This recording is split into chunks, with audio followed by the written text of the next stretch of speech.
Hello, everyone. Welcome to the new episode, which today we have a special guest, Raj from Financial Express. Yes, Express Financial Services. Express Financial Yes. Services, which is, it's offering actually all kind of finance and developments, but we'll go through in details today Yes. and find out more about it. Yeah. So thank you for accepting to be here with us today. Thank you, Costel.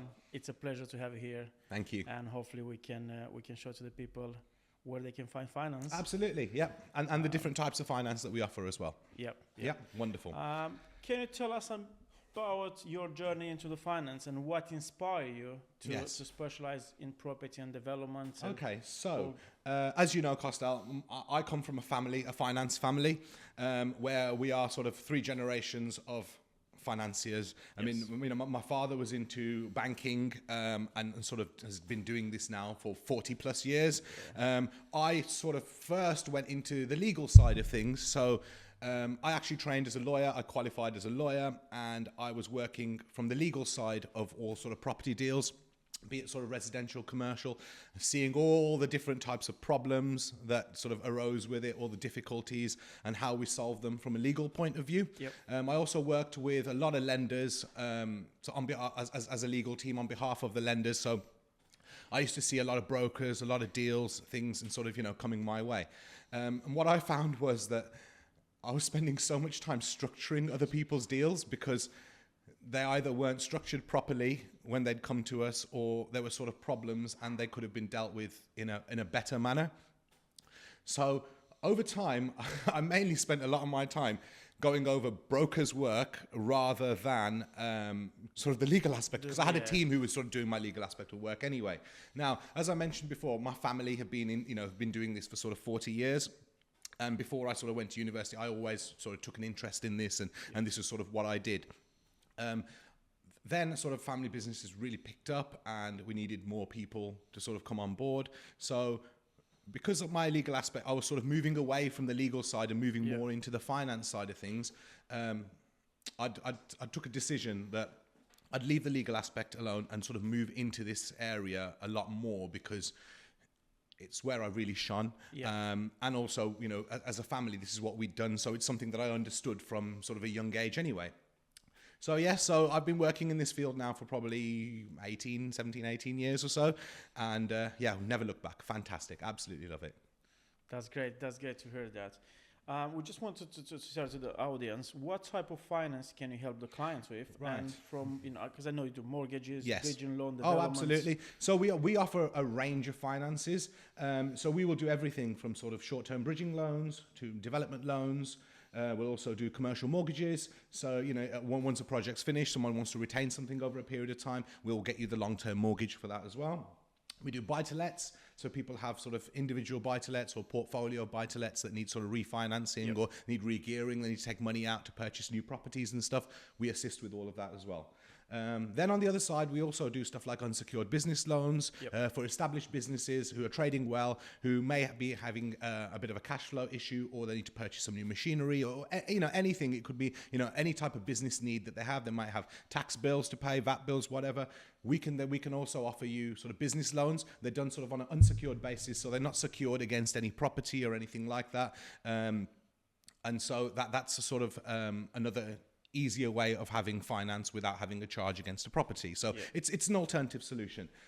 We also then do offer sort of land with planning, land without planning. So if you're sort of purchasing land without planning and you're looking to get planning permission on there in order to build, we will walk you through that process. We will assist you with that process. We'll give you advice on that process, because we've done it for so many times, and we've done it with yourselves as well. So that's another sort of bespoke bit of help that we offer and advice that we offer to people. We also do sort of conversions. So when we talk about development, we do sort of ground up development, i.e. you've got a patch of land and you now want to build a block of apartments, or you want to build sort of homes on there. We will then sort of take you through. Sorry, that was with the land. Sorry, with the conversions, for example, if you want to say if you purchase a building and now all of a sudden want to convert that from, say, it's offices, now you want to convert that into residential apartments, you know, we will then assist you with sort of getting the loans on that, also giving you advice on how we would structure that with sort of planning and under permitted development rights and stuff, because the laws are slightly different there. So we would give you and guide you throughout that sort of process with that as well. And then finally, we also offer stuff like VAT loans as well. So, you know, whenever a company needs a VAT loan in order, you know, to sort of assist with their cash flows, you know, we can sort of forward fund that through some of our partners as well. So yeah, it's we offer a multitude of sort of finance. The only one we don't do is residential mortgages. So for example, if it's a personal home which you're moving into yourself, that's an area we don't do. That's sort of under-regulated. But for any other business need, if you're purchasing buy-to-let investment properties or anything like that, that's where we come into it. I know, because we're doing it together. Yes, we are. We've been working together now for a number of years. So yeah. Quite, you know, I think it's about 7 years now. Yeah, 7 years. Varying degree of projects as well. Yes. You know, different types of properties, whatever it is. You know, we sort of go through, you know, all of that. Just to go back for a second, there was another area which I did miss, and that was asset finance as well.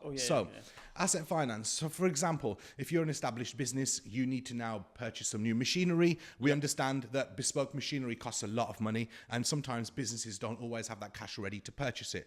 So, on a piece of machinery like that, we can offer you, it's almost like a mortgage on that piece of machinery, or it could be vehicles, or it could be any type of asset that the company needs. I mean, I've even done very bespoke stuff, like where I've had a developer who's putting together an office building. And he needed some asset finance, but he needed it for a lift. So the lifts that run inside the buildings, obviously they're very, very expensive in order to replace and change. And so we got him asset finance on that, because it was just another help to him rather than having a big outlay all at once, and he could spread that cost over, you know, several years, and when we managed to arrange that for him. So we can do everything from sort of cars, trucks, machinery that you have amongst, you know, the workplace, anything like that, we can assist. Yeah, I know that, because we experience all kind of finance together in a way. And you know, I'm just gonna say to people as well, it's very good to have on your side a firm which know exactly everything in and out about the finance. Absolutely. And it's not just always about the finance, because look, that is our job, to understand the market, to understand lenders, to understand their products and what they're offering. But very, very importantly for us is to understand the client. Because one size does not fit all. Right? And so our job is to understand you as a client, what your plans are, where you're looking to go, where you are now, where you're looking to go to in the future. What's your sort of 5-year plan? What's the team around you that you've got at the moment? What sort of experience do you have? So we have a lot of things that we have to gauge as you know, on the customer themselves and their plans and also the project that they're sort of developing or whatever they're doing. Our job is then to find a lender who can fit you, not you fit the lender. So, you know, that's where sort of the knowledge and knowing these lenders and sort of building good relationships with them comes into it, because we then will, you know, there's so many lenders out there, and there'll always be a lender which will sort of fit your needs. Or if there isn't, and we're sort of very, very close, we will come to negotiations with that lender on your behalf to ensure that you get the right package for yourselves. Yeah, because I know a few people who they try to get finance themselves, and you know they couldn't get it because you know exactly the in and out of how to get the finance, how to deal with the banks, how to get with the lenders, how to to get the best deal. Absolutely, and I mean it takes a long time to do that. You see, to understand the market, to understand lenders, and it's not just understanding lenders; it's forging relationships with lenders as well. So you know, because we've forged such great relationships with the whole of market. I mean, we're very, very well known amongst lenders, and I mean, a lot of lenders know that we do not waste our time. We will go through full due diligence with our clients. I mean, we are very truthful. There's a lot of people in this broker market who are yes people and will sit there and will agree to everything a client says because they're just looking at the financial rewards of the deal. Whereas it's the wrong way of looking at it. You know, if you want to forge a long-term relationship with somebody, you have to be able to tell them the truth. Now, if I saw something, if we went on a project together and there was something we didn't like, I'd openly say to you and put you aside, look, I don't think this is a great deal for this and this reason. I've run the numbers, or I've seen the problematics here. We will always, we are here for the long term. We're here to form relationships and work over a period of time. And if I see something that I don't think is right, I will tell you, because I have that, we have that sort of working relationship where we want everyone to succeed, all of our clients to succeed, all of our clients to do well. And in order to do that, sometimes we have to tell our clients, this is not the right thing to do. Yep. Yeah. And to be fair, a lot of our clients, have listened along the journey, and they're reaping rewards for it now. So which is good. Brilliant. Which is good. Absolutely. I think that was the next question to me. How do you assess which financial product is right for a particular client or project? Well, yeah, pretty much like we just explained. It entirely depends on the project itself, the client itself, and sort of on a deal by deal basis. So that is, that's where we sort of come into it. That's our forte. That's where we have to sort of understand you just through our meetings, our conversations. I mean, we will always, when we first do business with a client, I want to come and see you. Yep. It's all good and well that we sit down and we talk over the phone, but until I see you, until I shake your hand, until I look you in the eye, until I see, it's just to create that connection with the people as well. Absolutely. And also, for sort of information purposes as well, it tends to work a lot better that we sort of meet face to face, and you understand a person better. Oh yeah. Yeah. The old-fashioned way. Yes. That's how I'm as well. I like to meet people face to face, make a connection with them, see if we're getting along together, and then do it. It's not just about doing a business, and that's it. It's just to build a long-lasting relationship. Absolutely, and that's what we're here for. Yeah, can you explain to us, because I got so many times I'm trying to explain to people about bridging loans, the difference between bridging loans and any other form of development loans. Okay, so bridging loans are predominantly short-term loans. They've been around for a long time, but on a very, very small basis. Yep. And they're mainly kicked off after the 2008 crash, because there was a massive void in the market. All the mainstream lenders, all your tier one banks, your Barclays, your HSBCs, etc., even your mortgage providers like your Nationwides, your Halifaxes, etc., all stopped lending because there was a downturn in the market. Nobody was buying, property prices were falling, but it created a gap in the market because there's still a lot of traders, there's still a lot of developers, a lot of people who needed funding on purchasing projects. And that's where bridging emerged. So bridging finance is short-term finance, which is predominantly there for the grey area. You see, black and white is simple. If it's ready, you take it to a main sort of lender, and thank you very much. Bridging was initially there for when there were sort of problematics or problems with properties. People would then initially buy them on a short, or purchase them on short-term loans. And the thing with bridging was it was all about speed. It was about being very, very quick. I mean, initially when bridging started, you could get a deal on Monday and it would be funded by Friday. And it was a case of people then go out and sort out the problems that they had with the property or whatever it was, and they sort of had a period of time to do that. And once it was done, you would then refinance and go on to your buy-to-let mortgage or a commercial term mortgage or whatever. So bridging was there to mainly sort of sort out problems. Over time, bridging has evolved, right? So now bridging loans are used if there's sort of quick sale, quick purchases, auction purchases, if somebody's, wants to buy something quick. It can also be used, for example, if you've got like deceased estates, where the house inside is not exactly in great condition, it's not ready for a buy-to-let mortgage or anything like that. People then purchase them on short terms and fix all the problems before then, moving on to sort of term loans. The difference with that and development loans is development loans are what they basically say. They are there for a development purpose. You've got land with planning, you've got a plan together, and now you're looking for a loan in order to build such development. Now, obviously, bridging loans are a lot simpler than development loans because when you're talking about development loans, you're talking about involving, like QSs who have to be involved. Asset managers. You have to have a professional team around you as well. Like your architects, your structural engineers, etc., who will have to draw up plans for lenders. We know there's a lot involved with councils as well, with planning permissions, and so it's a lot more of a complex process. But development loans work because they are there for the sort of development purposes. Now, there's sort of different price structures when it comes to development loans. The terms and conditions vary with development loans. So development loans are there for sort of developments, whereas bridging loans are there for quick purchases, auction purchases, and problematics. Yeah, because it was the next question actually. It's what are the typical terms and conditions developers should expect when they're applying for funding? Okay, so when this is something that again it's not really knowledge to everybody. So this is a point where I tend to get a lot of questions about it.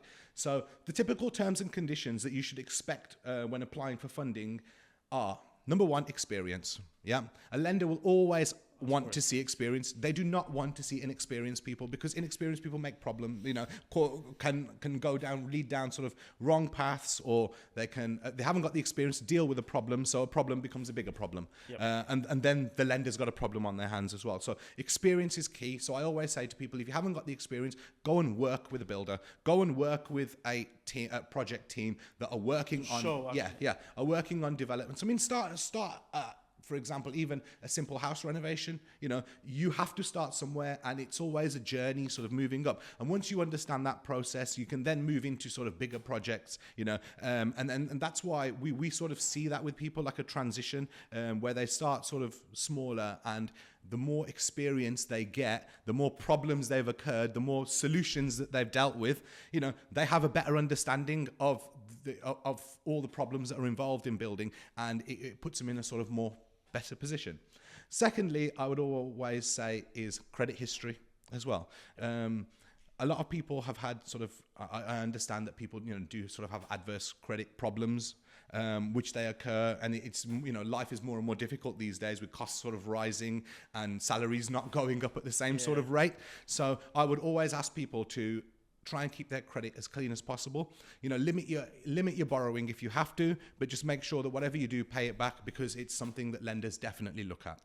Because that then basically tells the lender whether you're a high risk person or a low risk person based on your credit commitments in the past and how you've performed in those. So that's always key. So I'd always ask people to make sure that their credit is as clean as possible. The third point I would say is from a developer's point of view. Now, developers are not always builders, right? Yes. They are two different things, right? A developer will put together a project, a builder will build the project, right? But sometimes you have a crossover where a developer is a builder.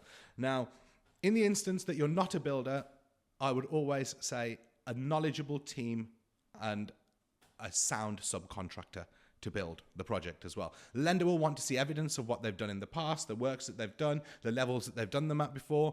And this is a small market. Lenders are not stupid. Lenders are very, very clever. They're very clued up. They see developments 50 a day. Yeah.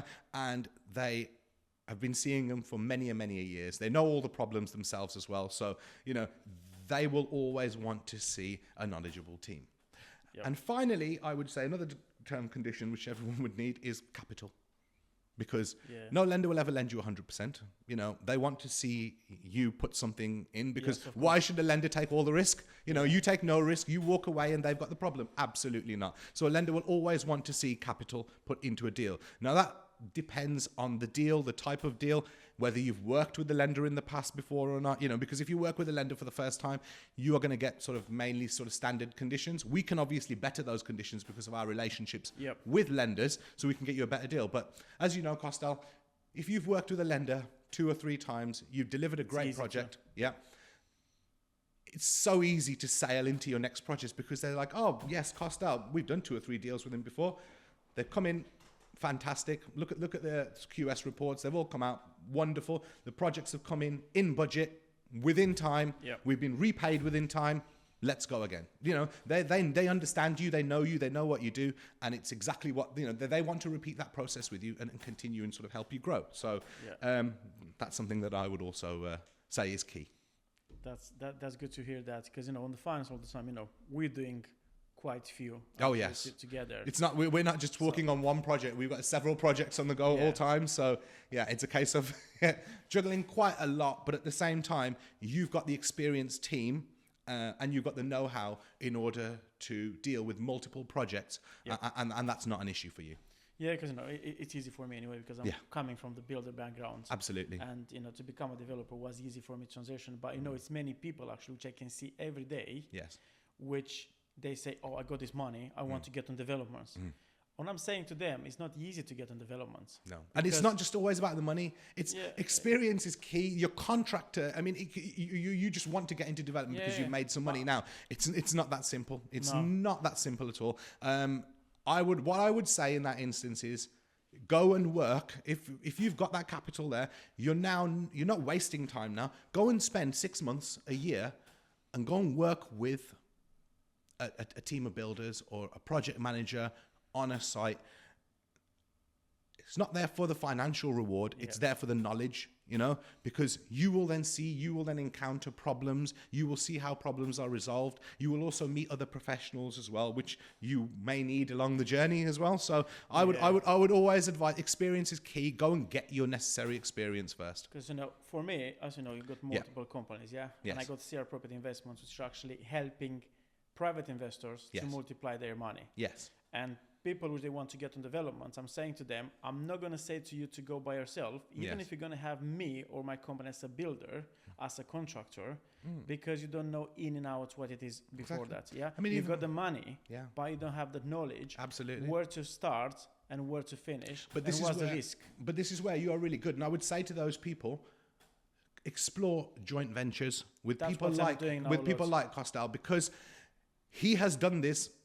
He can do this with his eyes closed, and he has done this with his eyes closed. And I can vouch for the quality of projects that you deliver as well. I mean, look, just in, for example, the North London area, you've got your own following now, because as soon as you put a house on the market, you've already got buyers ready because they know your brand. They know the CR brand. They know the quality of the craftsmanship, the quality of the materials that are used. I mean, the type of brand new houses, the modern houses that you build, which are sort of ripe for modern families. Yes, and that's what I'm looking all the time, to deliver the best houses and to deliver the best home for the absolutely. For the people you never compromise on quality, which I will always say is key. Never cut corners in this, because always look at it like, what would I want in this house? Because you have to be a little bit personal at times, because if you're looking to sell this to the higher end of the market, to a higher end customer, treat it like how you would if you was to live there. How would you want to? You'd want everything to be perfect in your own home. So take that bit of time. You've seen the 105? Yes. The one we just finished in the When I started to build those houses, actually, I was building like two personal. So I was thinking all the time when I get into the big one at the back, I said, if this is going to be my family home, how I'm seeing this. And if you've seen it actually, I did design that property like it's my family home. Yeah. So whoever is buying that, I want them to feel that's my home. Absolutely. I can see the kids playing on the playroom. Yeah. I can see my family having dining room there. I can see my living room, sitting the family there. Yeah. So that's how I design it and all that. Absolutely. And you have to be a bit personal. I mean, you're a man, you're with your wife and children. You need to sort of picture another family living there, and with the right sort of space, the right amenities, where, for example, you want the plug sockets to be put so that they're sort of in easy reach. You understand? I'm just taking it down to sort of the basics there. But I mean, you understand that exactly what people want from homes. I mean, you've seen other developers on what they deliver and their projects as well, in comparison to the quality and craftsmanship of what you deliver. Yeah. And I know that people line up queues to sort of purchase your properties. Sort of during development. I mean, look how many examples we've had partway through developments where people have just turned up and come in and had a chat with you and said, I know you're not finished yet, but could we purchase this property once it's finished? It's like the recent one I sold is Boremood. Yes. We finish. It's actually, we finish it and we put it on the market, and it's just gone in 2 weeks. It was gone actually. Yeah. And which is was. I mean, you've also had other examples where you've been developing, where you've been sort of converting houses in the North London area, where you've been partway through it, and people have come and said, are you going to be putting this on rent? Yeah. And they're offering you, top tier rents for it straight away. So it's made commercial sense.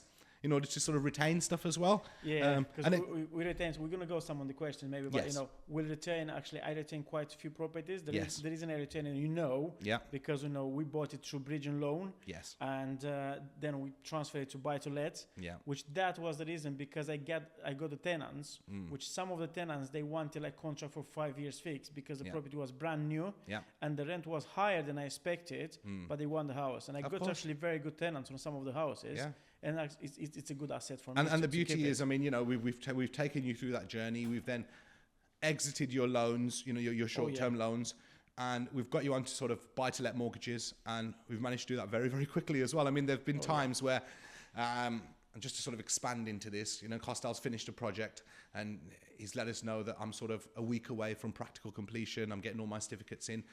I'd like to retain this. I've got tenants who are ready to move in. Can we quickly now move this on to a buy-to-let mortgage? Yep. So obviously, short-term loans are a lot more expensive than long-term loans, and so it's beneficial to get that loan repaid as quickly as possible. To get the transaction quickly. Absolutely. We work with a number of buy-to-let lenders who are sort of very, very competitive at market rates, but because of the level of business we do with them, we are able to get deals through very quickly. I mean, Costal's seen where we've sort of discussed a deal on a Monday morning. We've then started uploading it with the lender sort of by the end of Monday. It's sort of done. His valuation's booked in for the next day, Tuesday. Yeah. The report's in by Wednesday. We've got an offer on Thursday. Legals are instructed on Friday. And by the following week, Friday, we're completed. So, we like to make that transition very, very smooth. And your job is to develop. Your job is to convert. My job is to look after the other side and the financial arrangements. You shouldn't have to be bogged down in any of that. You should know that while you're working on these projects, all of that's sort of been looked after in the background. And we always make it such a smooth way that it doesn't add any onus on you. We will request some information off you. We will give you regular updates throughout.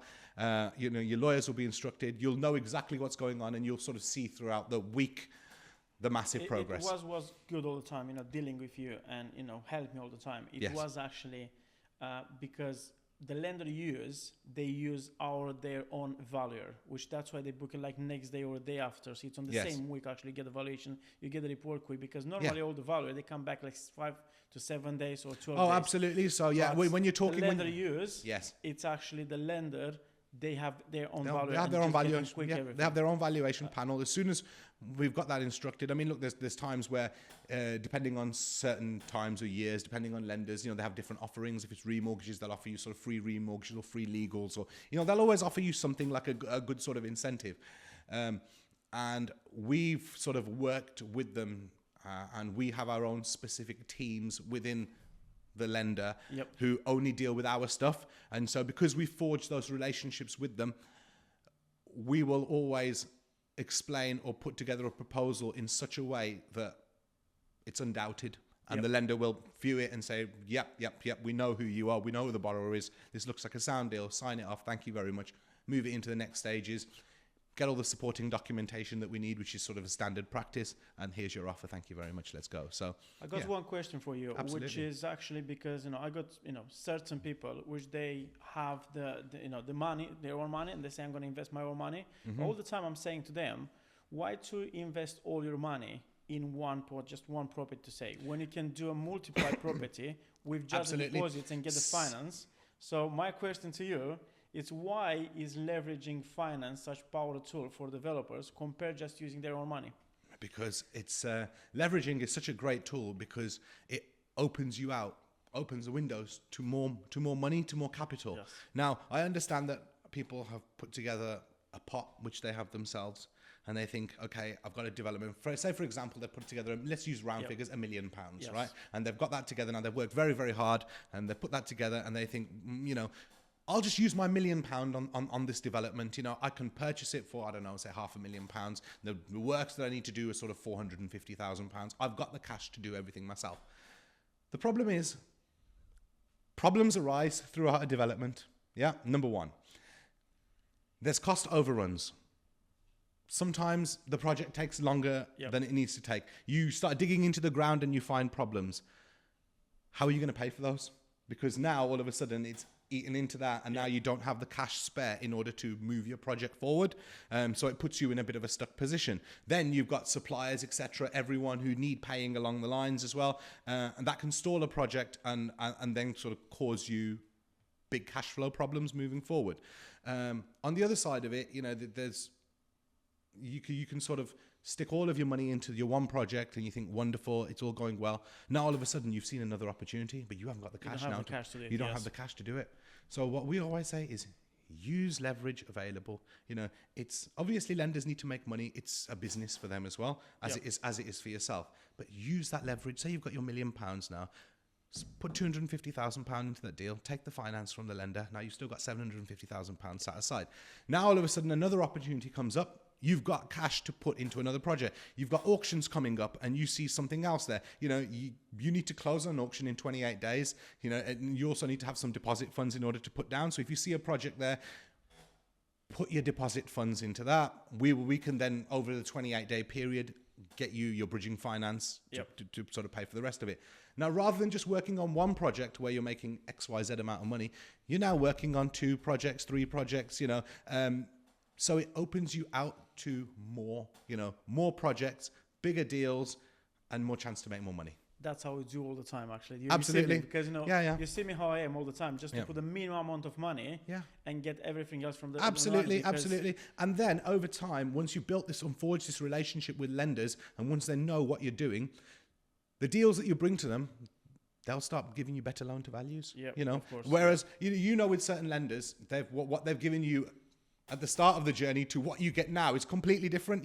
You come back with a great project and they'll go up to the point where they'll say, put 10% in and we'll fund the rest of it. Thank you very much. Let's go. We have deals like this anyway now. So absolutely. Of course we do. So, but jumping onto this, how can you borrow in the right way, accelerate someone's journey into not from one project, but to have multiple projects, which it is actually the right way, because if you have 1 million, like I said earlier, it's actually buying 4 projects with just the deposits. Yes. So what I would say is rather than sort of over leveraging in relation to sort of leverage around that, that's our job, to make sure. So we, as you know, whenever you have a deal, you get it over to us. We will then run the numbers. We'll work out what your sort of developer profit is. We'll look at your sort of contingency levels as well.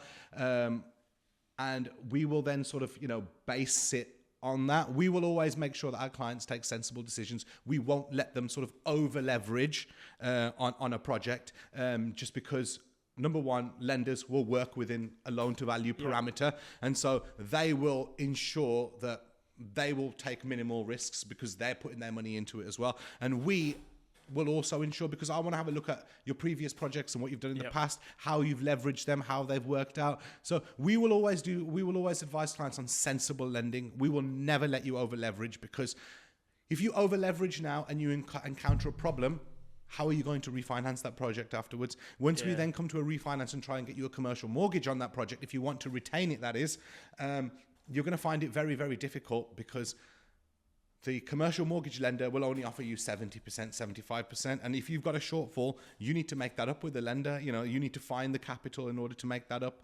And that's not always easy. So we will always ensure that what you do is done within the correct leverage parameters, so that you don't sort of over leverage.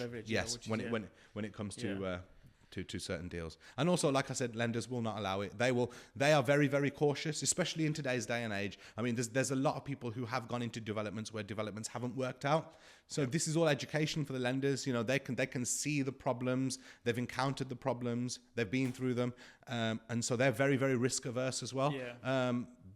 They will want to ensure that they are working within a sort of parameter where you don't get yourself into trouble, and there's always an exit to their loan as well. So one of the first things when it comes to sort of development and bridging, we will always look at is, rather than looking at say this is the start of the project, we don't look at the beginning, we look at the end of the project first. What's going to come there? Yes, what's going to come there, because this lender's going to have a loan outstanding with yourselves, and that loan has to be repaid back.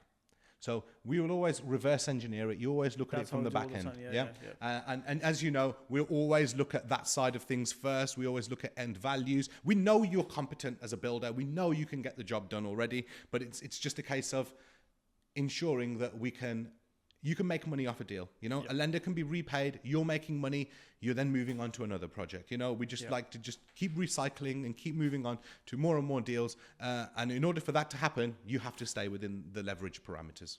Yeah, because, you know, it is like when I started, before I started actually with you, I was just doing like few properties, just small properties, so I can have a portfolio. Yes. Then I bring that portfolio to the table, and just slowly, I was just growing.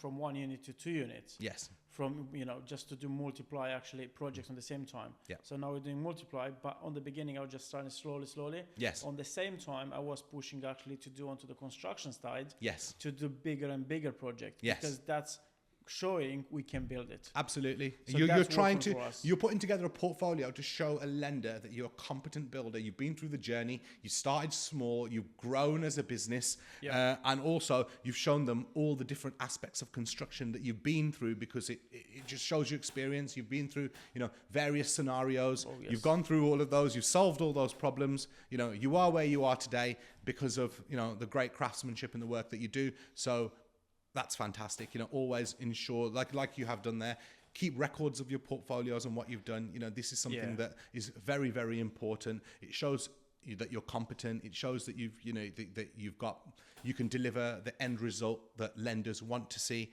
That's it. Yeah, can you give some examples onto the, where the finance was a key to make the deal possible? Okay, so. A number of projects. So many. I'm just trying to think of the top of my head. Okay.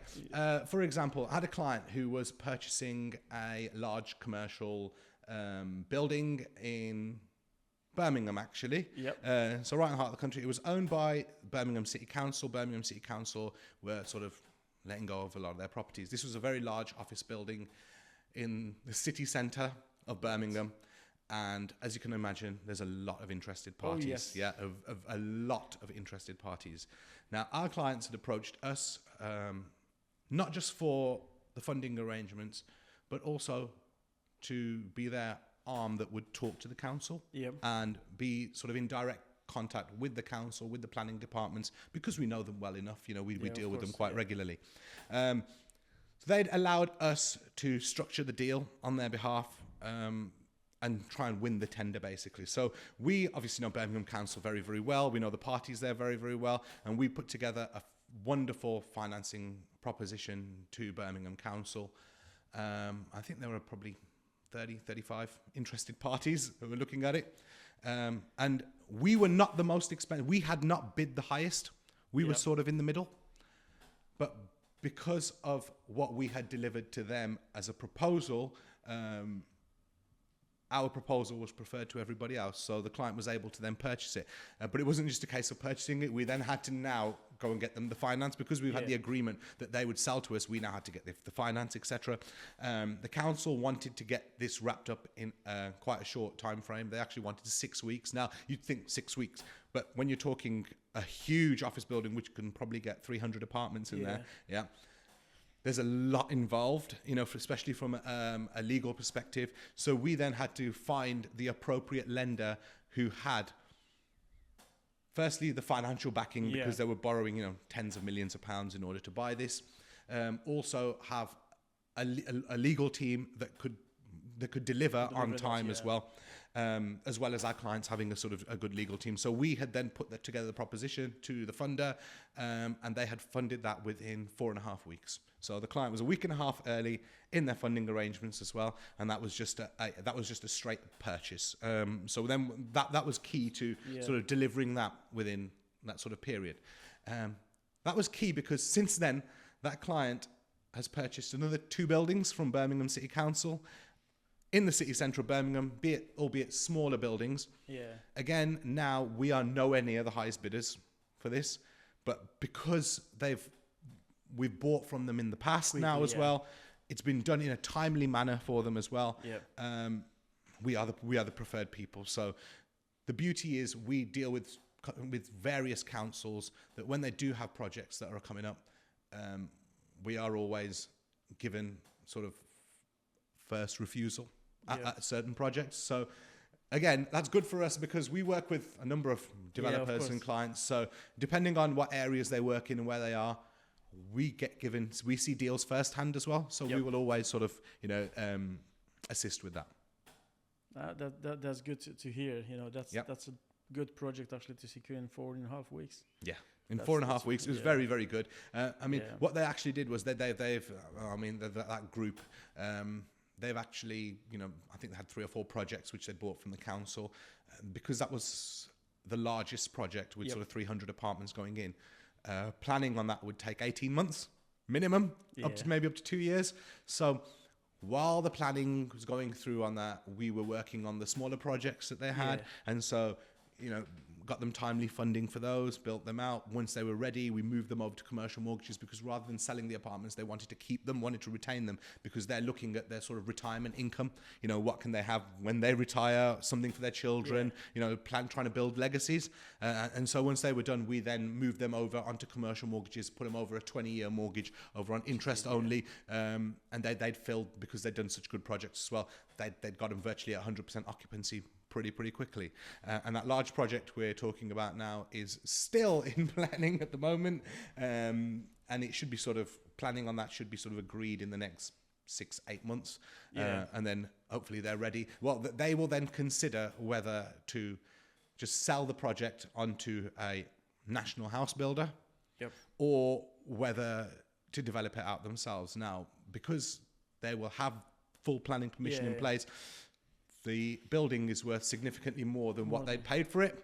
So they're looking at whether it would be better for them from a risk perspective to either sell it and make a couple of £1 million now, or to develop it out and keep it for the long term. Obviously, that involves a lot more risks. They're not developers. They're developers. They're not really builders. So again, they'd have to get the right sort of teams in place. And the right contractor to do that. And on a project on that size there, you will need like house builder level, contractors, in order to deliver a project of such size. So they again, they're looking at their perspective of once we finish the other projects, do we sink everything into this one project? Because it's such a large project, it's not really viable to do 2 or 3 as well, while working on that one. So what they're considering at the moment is maybe it might be better to sell that one, bring in a pool of cash, and then go and spread over a number of different deals, smaller deals, but more manageable deals, which they can sort of control subcontractor teams at various parts. And they said, if they can do 2 or 3 projects together, they can also almost work it like a production line, whereas when phases are done in one building, them teams move into another building and work on that phase, so that no project sits still. Everything is always on a production line. So as one project gets delivered, a month after the other project gets delivered, the month after the other project, maybe not necessarily a month, but you understand what I mean by, it's easier to manage as well. Absolutely. So they've always got a revolving door. They've always got some work happening rather than just finishing a project and now sitting back thinking, now let me find something else, because sometimes it can be very difficult to find something at the time, and you always want to ensure that you've got your men ready working. We're discussing now about the developers, because I know you see many developers every day. But what are the biggest mistake you see developers are making when applying for finance? Okay, so here we go. Let me just get. So the biggest mistakes that I'm seeing, number one is underestimating timescale. Yes. Yeah. Secondly is under budget, and let me just explain those. So what I tend to see from not really my experience, guys like yourself, because you understand developments, you understand what a lender's looking for now as well. A lot of people get very sort of sentimental with their projects, and they think, just because I can deliver it much cheaper than this, and I can deliver it for X, Y, and Z. And I always say to them, you might be able to deliver it at that because you might procure materials from here, or you might be able to get a cheaper team, or whatever it may, for whatever reason it is, to do it. However, a lender will never look at it like that, because as soon as he sends a quantitative surveyor out to go and have a look at that project, they will look at the RICS Red Book, which is for the chartered surveyors, and they will look at Redbook. They will look at costs, pounds per square foot, an average across across the country, and they will apply their average cost. So if you can deliver a project for, I don't know, XYZ, you can deliver it for £1 million, or your build cost you've got down as £1 million, but now a lender's come back and looked at it and said, absolutely no chance. The Redbook's telling us it's going to be a £1.6 million. You have to go by what the lender says. If you can deliver that project well within budget, fantastic. You can deliver it within budget. You only get charged on funds that you physically draw down, because obviously with developments, it's not a case of, oh, here's your development, it's £1 million to develop it, here's your £1 million, sir. No, lenders will never do that. No. It will always be done in arrears. So you will always need capital behind you. Yes. You will always need to start the project, you need to start the works, you need to get the works to a phase where we will then call the quantitative surveyor in. He will look at what you've done, he will look at the works that have been done as well, and also your receipts for all the materials, works, etc. He will then put a report back to the bank to say, yep, that level of work has now been done. They've done, say, £200,000 worth of work, release them a stage of £200,000 cash for the works already done in arrears. Now you've got that next 200 to move, move the project further forward before they will sort of, step in and provide you with that sort of loan. Now, because, say if you can deliver it within the budget that's been set by the RICS Redbook, great for you, because you only get charged on the funds that you draw down. So if you can deliver it well within budget, fantastic, but it's very, very rare that you see something like that. The other one is underestimating timescales. People always think that I can deliver this project. Oh, it's only a house conversion. I can do this in 3 months. Okay. Depending what team you have. Absolutely. And can I have a look at your last project? How long did that take you to deliver? What was involved in your last sort of project? Timescales, again, always underestimated. And I always say to clients, when we structure a loan for you, I'm going to overestimate on time, never underestimate. Because if you say, for example, you can get this done in 6 months and you're adamant and you only want a 6-month term with a lender, you got over your 6-month term, you will be facing penalties, right? Now, what I will always do is, okay, you say it's going to take you 6 months to do, well, do your 12-month term. Because you only pay for what you use. Yeah?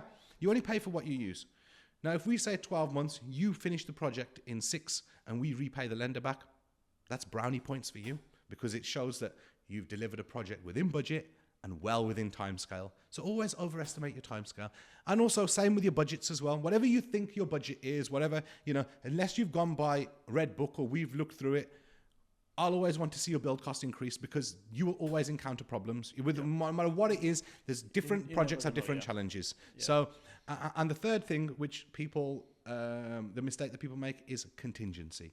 When you put together your build costs, when you put together your build programs and you send them over to us, I always see people putting 1 to 5% contingency. No chance. It has to be 10%. A lender will always want to see a minimum of 10%. 10%, yeah. So that's another thing that I see. But again, that's something that we help with, and throughout the journey, you'll sort of see. You sort of encounter this, and you sort of see it over time, and you get more and more experience in this. And finally, another mistake I see developers making is paying too much for land or property. When they're that's a lot they do not. But you know why they're doing? What I find out recently, because I got now, as you know, through the investments company, I got now so many investors coming in and start to come in, private investors, which we're making their money work for them, and we use the money for the deposits and everything. But everyone is happy on the end. Yes. But what I see, some of them they're coming, oh, I got this one, but I found this land. When they bring in that land to me and I look at it, because I got the experience now, I'm just saying it doesn't make sense what they want to pay. Yeah. Because when you run the numbers, it's not going to work. But they are too excited. That's the problem. And they have the money to say, which they think, I'm going to buy the land, but they don't think how I'm going to build it, how much it's going to cost me to build. What's my GDV on the end? Yes. They never think that. No. So all the time, just take it, what's my GDV? What's my build cost? How much I'm going to pay for the land? And this is what I say to people. This is what we're here for. This is what we specialize in. We are not just like any other broker who will take your deal, fund it, thank you very much, see you later. We will walk you through the whole process. Yeah. We will help you with this. Come to me with your project, whatever you've seen, your particulars, from your agent, get them over to me. Let me have a look at them. Let me run the numbers for you. I'm just going to say something now here in front of everyone here, actually, because, the way I'm doing now, actually, the project, and no one know, I'm just saying now, if I get a deal on my table, I'm sending that deal actually to you. Yes. So you run the numbers and everything. You tell me, yes, costly visible. I'm sending to my solicitor.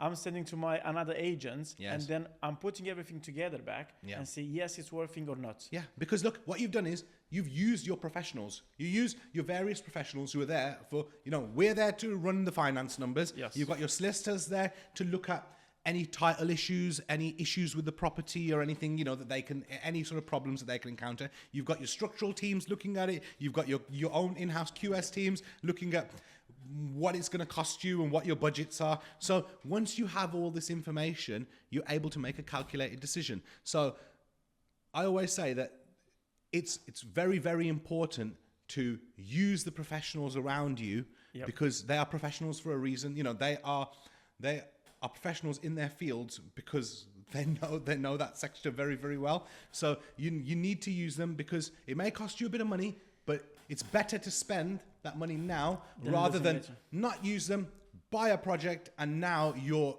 knee deep into a lot of problems where it's going to cost you even more to solve these problems. So it's worth it. And I always say to people, run it by us, run the numbers by us. I will always give you good advice. I'll never give you bad advice.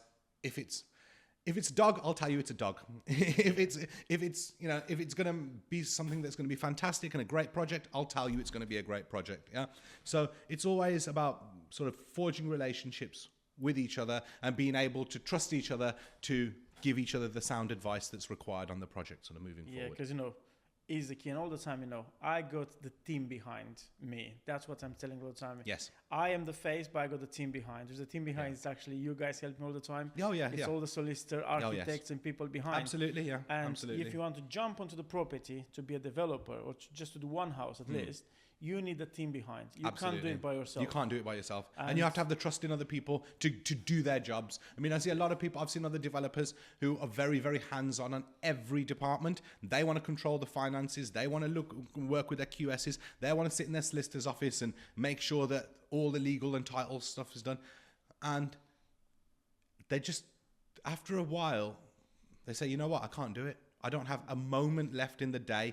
I've got so much on in my head. I'm confused because I'm dealing with legal aspects. I'm dealing with structural aspects. I'm dealing with the financial aspects.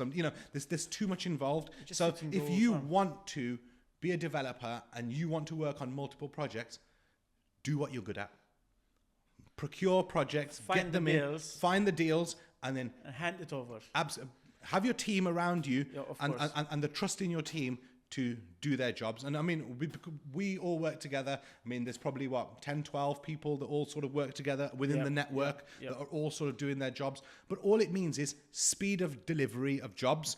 More and more jobs can get done and more clients can get service. So it's just, we've sort of got a tried and tested method which delivers more and delivers better. Yeah, because, it's very important actually to have a detailed cost, and the time, like you said earlier, just to have the cost, the timelines, and to have the exit strategy, like I was saying about the GDP at the end. So I mean, we will always come in and we will look at your project partway through as it's being done. We want to see it at various stages, and we will play devil's advocate. Remember, we are on your side. We work with you. Yep. However, I've got to ask you questions as if I was the lender. Now I need to think. What is the lender going to ask here? What are the lender's risks? What is the lender looking for? So I will always come in and I'll ask you obscure questions. And sometimes you might think it's a bit strange, but there's a reason behind why I'm asking. Yeah, of course, because just preparing for the lender to have the answers. Absolutely. I need to anticipate 3 or 4 moves ahead. I like a chess game. I need to sort of anticipate 3 or 4 moves ahead. So I might be asking you questions which are not relevant at the moment, but later on down the line they will be. But I want to have the answers prepared and ready, because when I deal with my lenders, I don't want, if a lender's got a query, I hate leaving them for a period of time. I need to understand my clients. I should be understanding every development, and I know what's going on, so I should be able to tell the lender straight away, you want this bit of information, there it is. You ask this question, there's the answer to it. You know, it's all about risk averse, you know, making the lender feel comfortable and delivering a project which they know that you're competent at sort of doing. It's actually you, the person actually picking up all the red flags. Yes. Which the lender are hesitated to invest. Absolutely. Because that's my first key is after we meet, I'm going to go through a number of what I would call standard red flags across the market. Because that will make me understand you, make me understand your project, make me understand whether you understand your projects as well. So it is key. It's something that is definitely. That's the reason all the time I'm a big believer. It's very important to have the team behind. Which yes, we have the team behind on everything what you do now. But it's just if anyone which wants to get on development and everything, it's very important to have you on the financial side. Absolutely. To have it there by their side, because you are the one picking up all the red flags, bring it to them, say, the lenders is going to ask us this, this, and this. We need to be ready to have the answer for this. Look, with developments, with the arranging the finance, it's not a simple thing. It's not simple. It's very complicated, and you need a skill set and knowledge in order to do that. To talk to banks, to give them what they want. You know, in order or deliver the right package on behalf of your client to the bank. And I always say lenders are not stupid. They are not stupid. They see developments happening all the time. They are specialist teams, these developer lenders or even bridging lenders. They're very, very specialist in what they do. They've encountered it many a times before. So that's why I always say, and I'll always find that out from sort of our initial meetings, where if a client's going down the wrong path, we will stop them right there and say, look, this will not work for X, Y, Z a reason, and sort of explain why, and then try and guide them down a better path. You know, if it's viable with their project to tackle it in a better way, we'll always advise to do it in the better way, which will be better suited for them. It'll be less risk for them, and it will also sort of fit within what a lender's doing. Now, I know I did say previously that it's always a case of trying to find a lender to fit you. Yeah. But sometimes a project can be delivered in more than one way. You know, there's more than one way to do this project. There's a risky way of doing it, or there's a more sensible way of doing it. Now, the sensible way might take another month or two. But it will alleviate a lot of your risks along the way, you know, structural problems or ground problems or whatever. So we will always advise for that, because it's a safer route for the lender who's lending their money to you. It's a safer route for you because there's less chance of you sort of encountering problems. And it means that the project gets delivered properly as well. So, we want people to do well in projects, not stumble in projects or encounter problems or anything, you know. I mean, we do see problems all the time because it's just the nature of what we do. It's a grey area.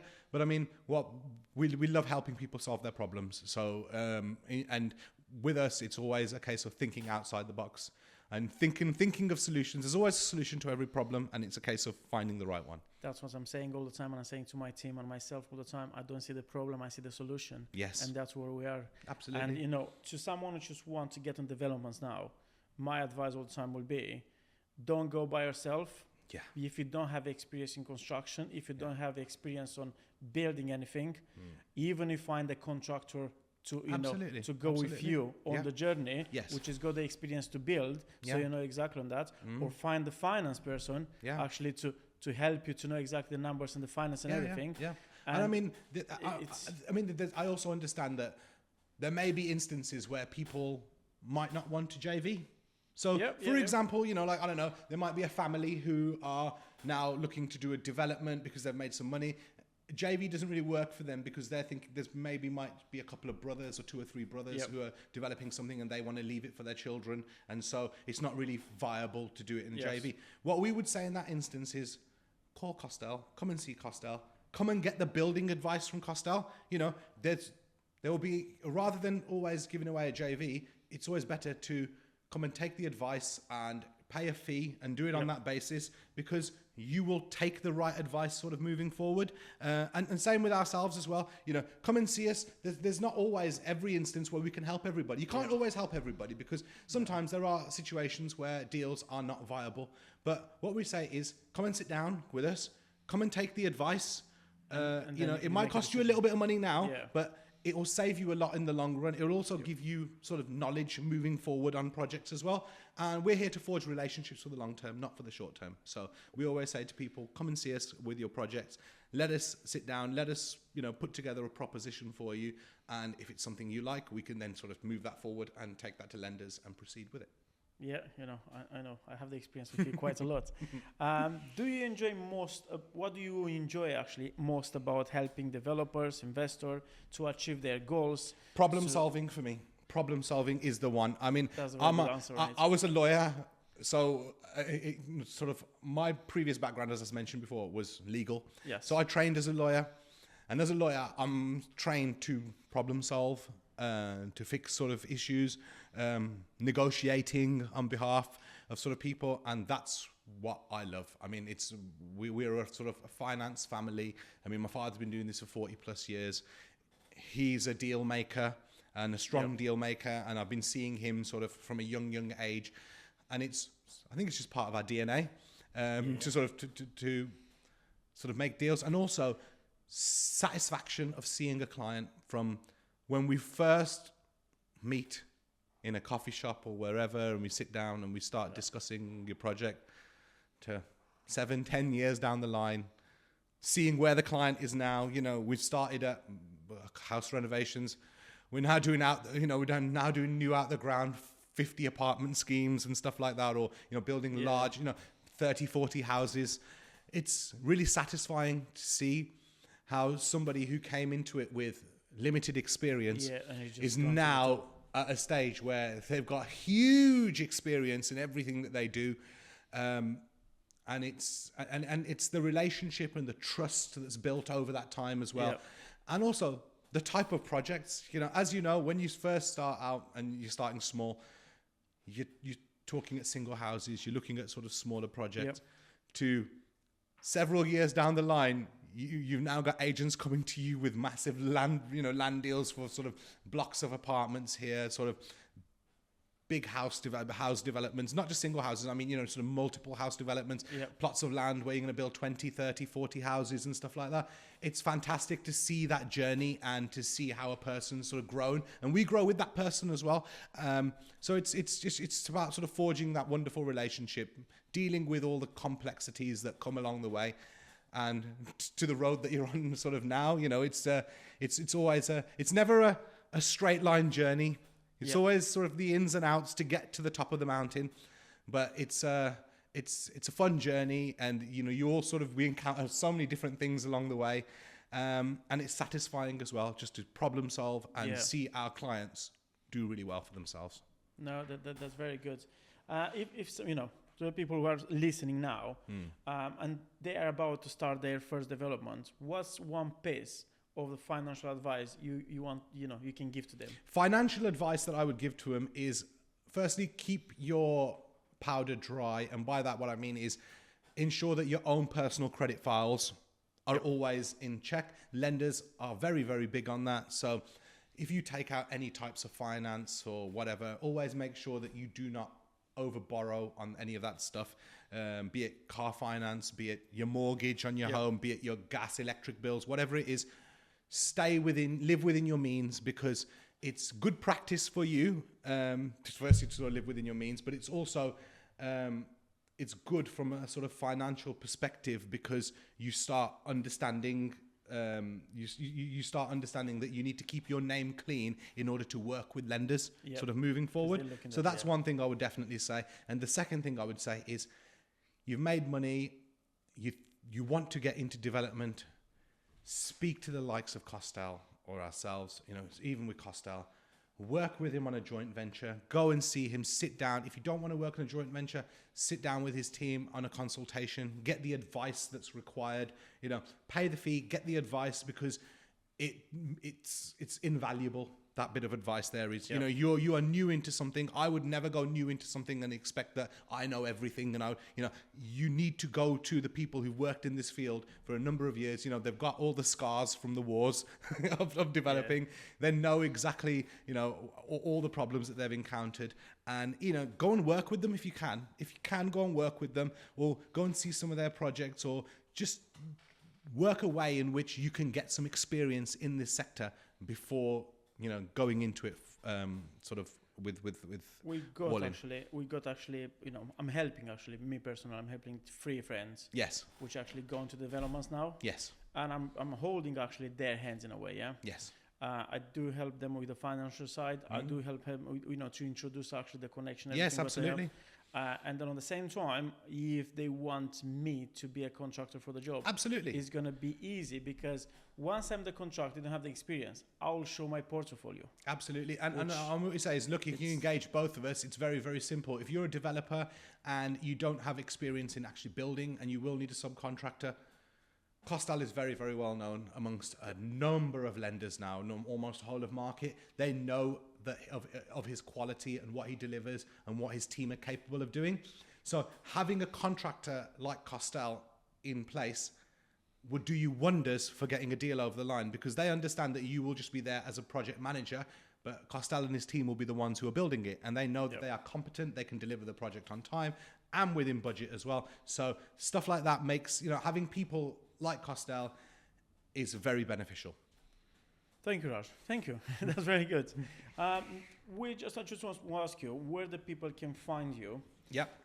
And then, just to tell them a bit about, where they can find you. Absolutely. I know you can offer mortgages, bridging, loan, everything. Yes. So, it's just where to find you. Absolutely. So we have a website, firstly. I mean, I know, Costal, at the end of this podcast, you'll put links on the bottom, which will have all of our sort of contact details. But www.exfins, that's EXFINS.com, is our website, where you'll find a lot of information about our company, about who we are, the team around us as well. I mean, we work in a bespoke team. There's sort of 3 or 4 of us who are sort of office-based. We do have people who work with us who are more external and are sort of out on the road as well. But internally, we are a family. We keep everything is done private and confidentially. It's kept within our sort of family office, and we sort of deliver projects from there.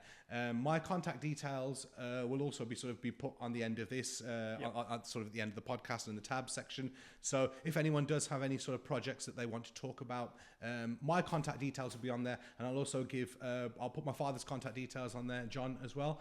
He's also very, very knowledgeable. So if I'm ever not reachable, John is always reachable. And we always say to our customers, our phones never shut off. We're not a 9-to-5 business. We're here 24/7. We're here 24/7. So if even if you're sat at home after you put your children to bed at night and you now have time to sit down and look at your project, give us a call. We understand that we don't work within certain time parameters. We're open to our clients, and they can ring us at any time and get advice. And after we forged a relationship, we built a relationship, you can pick the phone up to us at any time and ask us for anything, and we'll deliver straight away. It's like me and you and John, yeah? I'm discussing like on the phone like 9 o'clock, 10 o'clock in the evening. Yeah. We're discussing about deals and everything. Or if a deal is coming 7 o'clock, 8 o'clock in the evening, sending over, have a look over it, and then discuss it by the morning. We can get back to the client. And I mean, just to use an example, a couple of nights ago, we had a conversation.